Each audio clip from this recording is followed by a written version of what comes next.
Belo Horizonte. E aí acharam lá, fizeram um estudo geográfico lá e falaram, bom, o Palácio da Liberdade, que foi por muito tempo a sede do governo mineiro, tinha que ser construído em cima de uma casebre de uma senhora que morava sozinha, chamada Maria Papuda. Maria Papuda porque ela tinha bócio, tinha uma doença muito radioativa, né? Minas Gerais tem muito minério e tal.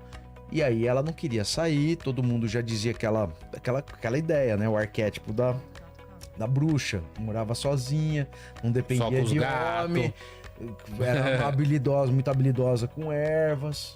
E aí bruxa. Arrancam ela da casa e constroem o Palácio da Liberdade. O que acontece? Em BH. Em BH.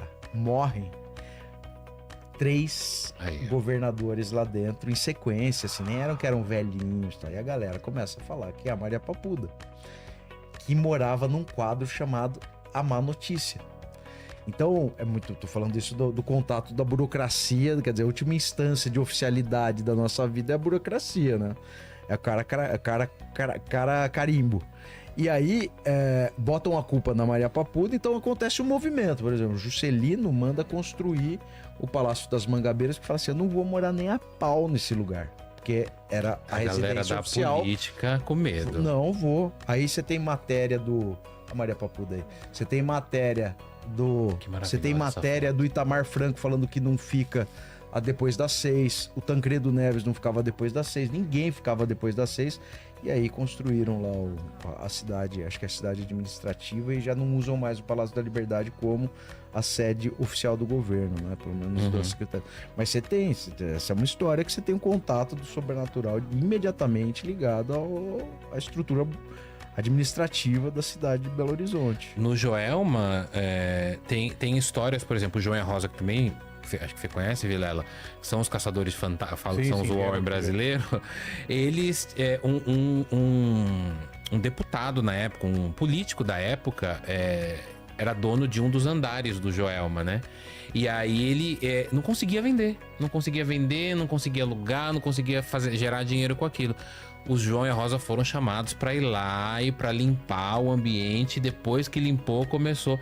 Então, quer dizer, é o que eu tô falando, o fantasma e o sobrenatural, ele não é uma coisa assim que a gente fica, o fantasma com lençol branco vai aparecer pra puxar teu pé. Ele tá inserido na sociedade de uma maneira tão intensa, porque as religiões são isso. Antigamente eu não gostava muito de falar de religião quando falava de fantasma. Só que quando você começa a ver as histórias das religiões, por exemplo, você fala muito dos milagreiros de cemitério, né? A gente não tem só religiosos fazendo milagres. Tem uma história maravilhosa que é aquela da prostituta, né? Que ela... Maria Jandira. A Maria Jandira é de Santos, né? Campinas. Bom, a vítima de Campinas, mas a Maria Fé, que foi a vítima do crime da mala, super impactante, crime super famoso. Se for no Museu do Crime aqui na USP, tem lá... Que foi esquartejada e colocada dentro da mala. Esquartejada grávida de 6 meses, colocada dentro da mala pelo Pistone, que chamava o marido dela.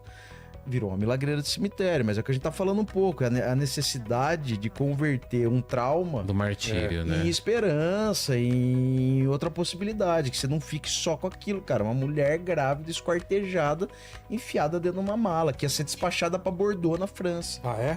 Essa é a história crime da mala, lembra desse crime? É 1930, quanto que é? 32? 1930, acho que é 32, eu acho. Ah, tá, naquela época não tinha nem vigilância no aeroporto, os caras podiam mandar. Mas descobriram, porque eu acho que na hora que foram subir a mala, começou a sangrar. Putz. Porque o cara despachou, o cara queria, na verdade, despachar a mala. Então, bom, a história toda é a seguinte, vem o Pistone